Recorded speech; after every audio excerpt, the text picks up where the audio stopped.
If he didn't want to punish me, then why did he torment me so unmercifully? If the sneeze meant so little to the minister, why did he deliberately cause Chernikov to wither in his bed? To rise an abbey? Chernikov was furious.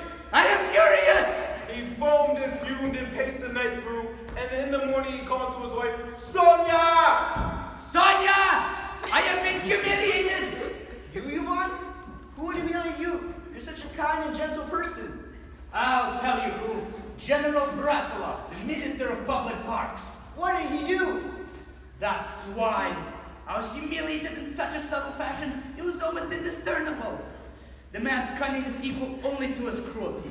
He practically begged me, practically forced me to come to his office and beg and grovel on my knees.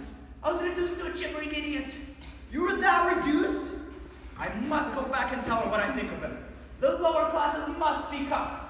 The world must be safe so that all men, regardless of nation or color, must be free to sneeze on their superiors. It is he who will be humiliated by I.